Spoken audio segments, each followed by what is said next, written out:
Hey guys, and welcome to the Cool Room. I'm Francine. And I'm Dan. So, Dan, what have you been up to lately? Oh, you know, I've just been having a pretty quiet, laid-back kind of time, actually. Oh, really? Yeah.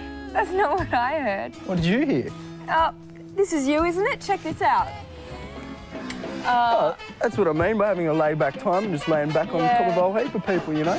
Kids think when I'm out rocking. Really? What was Area 7 like? They were cool. They even mentioned this show. Check this out. Wow.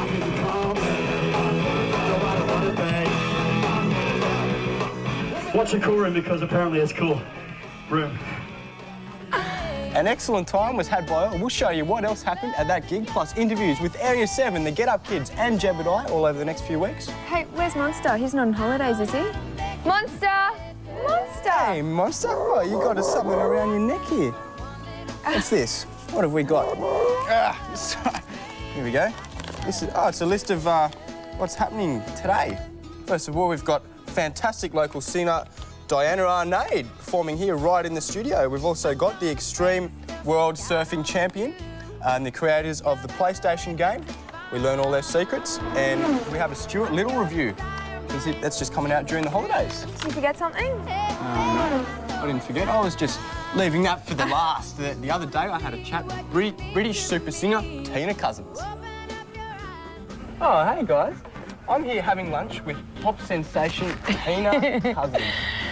How you going, Tina? Very good, thank you. That's good. Now, we in Australia mostly know you from your recent singles Forever and Pray. Yeah. How long have you been in the music industry for?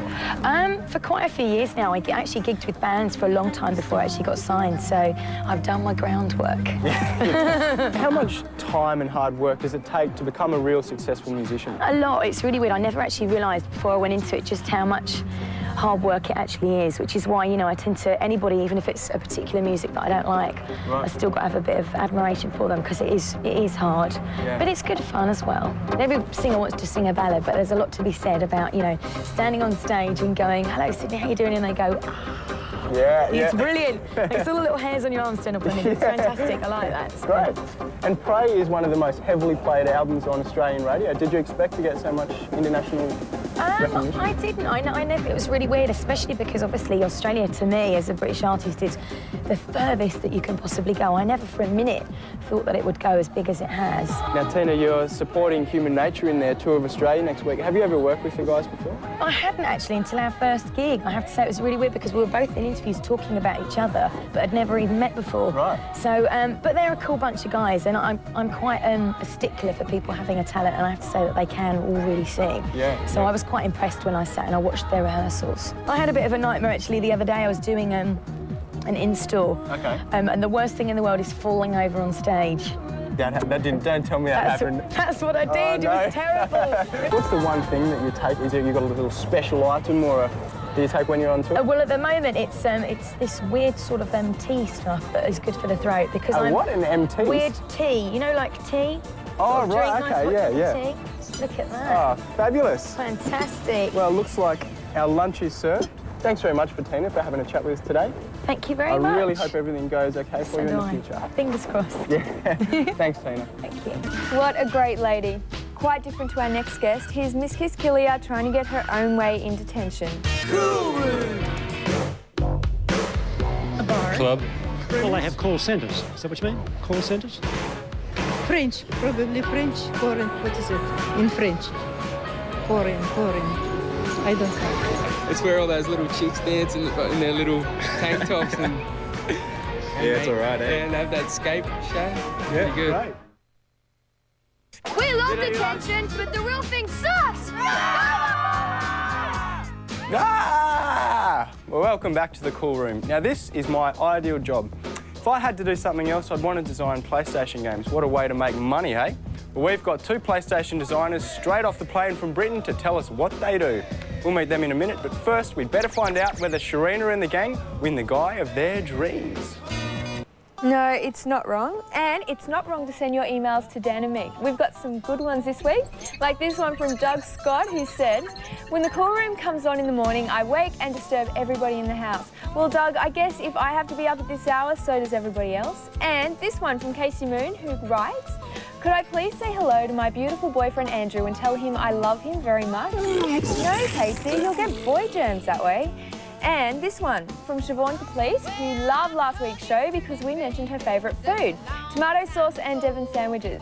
Siobhan would like to say hi to Jessica P, Annika, Elise, Oliver, Bridget G, Christy, Jess, EM and Emily. We also want to say hi to Justin Willis, Nathan and Shara from South Australia and Jenny Moe from New South Wales. Guys, if you have something worth saying or even nothing worth saying, then say it at the coolroom at 9.com.au. And the first 10 people to email us will win a copy of Germany's hottest new girl group, Jump and Joy's debut single, Let's Roll. There is nothing I like better than getting my hands on brand new video games. And I've got the latest fantasy fiction game, Medieval 2. But to give me the inside tips are two of the game's creators, Andrew Kennedy and Simon Gardner. Welcome to the Cool Room, guys. Hi, Dan. Now, first of all, I've just got to say, you guys are my heroes. Thank you. How do you become a game designer? There's loads of ways you get into the industry. I mean, nowadays it's quite a high-tech industry for programming, so you need to study a maths. But if you're a good artist, then you can get in from that side of things. If you can draw characters, you like rendering packages. But also you can get in right at the bottom end if you want to do QA work. I've seen plenty of people who've been into the industry through testing games, and now they're producers and stuff like that. Wow. And is it just you two guys that design the game? How do you? No, not at all. There's a whole bunch of guys that get involved. Basically, anyone in the studio can come up with ideas, but there's a group of about 4 people at the beginning of the game that sort of sit down and chew over all the ideas about what the enemies can do, how special they can be, right. and yeah, it starts off that way. Cool. And is it fun? Oh, fantastic. I mean, how better could it be to decide I can imagine. how a fat lady could jump on top of you or something, As far as I'm concerned, it's the dream job. You get to test out all the hottest video games and stuff. Yeah, you've got to check out the opposition, you've got to play all the other games, but you'd do that anyway, wouldn't you? Right, that's exactly right. All right, well, let's have a look at the game here. Right, the heroes... What's the aim? Well, the hero is Sir Daniel Fortescue. He finished the Medieval 1 as a hero, and he comes into this game woken up in Victorian London. Right. He's woken up as a dusty exhibit at the back of an old museum. He's got to run around, collect some weapons, and then he's taken to meet the Professor. Turns out that an evil guy called Lord Palethorn has cast a spell over London, bringing all the dead to life. Right. And Dan, being dead when he was brought into the game, he's one of the people, but he fights good against evil. So he's your hero. You head about a load of adventures through museums, taking on huge giant dinosaurs, into freak shows, all through sort of very twisted, bizarre elements of sort of Victorian London. And I just saw you collecting some gold there. What do you use that for? There's loads of pickups on the way. You can collect money so that you can buy yourself more weapons or bullets to go into your weapons, that sort of stuff. But the thing about Medieval is there's lots of big bosses. This is one of the guys that you'll come across right at the end of the first level. He looks huge, might be very difficult, but actually, it's pretty easy. The Help Ghost, the sort of sparkly trail you see as you're going through, he guides you right the way through the game, so you don't have to be a big user of Medieval before. You can just pick this one up and pretty well anybody can guide their way through it. It's got a pretty easy-going difficulty curve to get into. Right, and has he got any special manoeuvres and special kind of ways to kill people and kill monsters? Yeah, combat's only part of the game. There's an awful lot of puzzle play as well, and one thing Dan can do in this game, which he couldn't do in Medieval 1, is he can take his head off and put them on top of one of those little green hands that are running around, and that makes Dan hand. Oh, what? He's a little playable, so playable character. You can go running into small holes and do lots of sub-games and go back for level revisits. Awesome. So he's a pretty one. He also becomes a guy called Dankenstein halfway through and gets involved in sort of a boxing match against a great big steam robot. All right. And during the rounds, his limbs get knocked off and he's got to pick them up again. It's like one of those sort of Monty Python type games. Yeah. Well, thanks very much for coming in today, guys. Now let's just go have a look at our top 5 selling video games this week.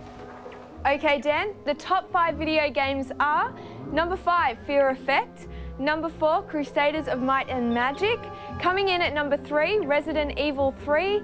Die Hard Trilogy 2 is ranked number 2.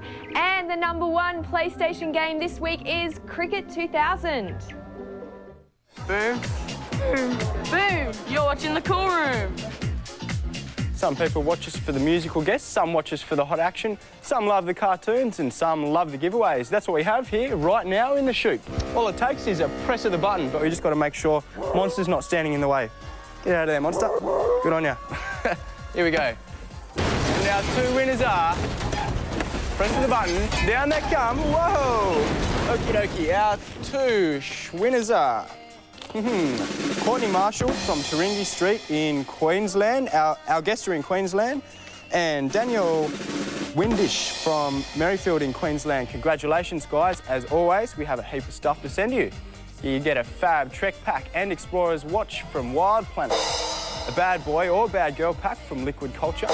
Big Bam Boom drum machine from Toys R Us. Make some amazing cards and beeswax candles with this Gondwana kit. The fabulous Diana Arnade sends you her single, Don't Believe in Love. This Granny May pack containing a diary, Looney Tunes tattoos, a sunglasses case and a calendar. Gobble the latest AFL jelly pops and spray away with candy spray from Mike and Jack. Check out the magic sand from Moose. If you're bored, Dorling Kindersley will help you out with their 200 Boredom Busters book. Stuart Little sends you this pack containing the soundtrack to the movie and passes to check out this very cool film thanks to Columbia TriStar. And tattoo band-aids are sent to you from the people at 3M. Now, to get your hands on the goodies, you just write your name, address and phone number on the back of an envelope and send it to The Shoot at the Cool Room, Lockbag 11, Willoughby, New South Wales 2068. Now, back to detention, where having the right answer is more important than ever. Detention is all about who's in and out, but only I can tell you what's in and what's been. Jelly beans are in, yum. Baked beans are out, yuck. Expensive tiaras are in because they draw attention away from your fake eyelashes, which are out. Reflecto Police sunnies are in, but not if you're overeating donuts because that's out. Obedient animals are good, that's why pigs are in, and the poor old pooch is out, so go get yourself a pig for a pet. Plastic fingernails are in, and plastic surgery is out. Ben, I love you. I want to go out with you. Thought I'd tell you that. So, give me a call. No, just like to say hi to all the girls and some finnies. Yeah, all Sinclair chicks. All friends at swimming and everyone. Yeah. Devlin, I have a crush on you and I love you heaps. Hey Melissa, I think you heard I always had a crush on you. It's on your one big kiss. Hi Costa, I've always had a crush on you. Are you serious? Yes.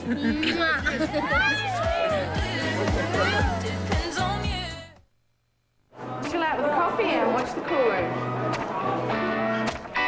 We're back in the room. I don't have my coffee, but look what I've got, some kittens. They're beautiful. Now, this is important because something I love doing late at night is surfing the web. And every week on the Cool Room, we're going to tell you about the best, funniest and weirdest websites that we've found. A really good one is designed for cat lovers. It's called www.catmatch.com.au. You can open up the site and it helps you find the perfect cat.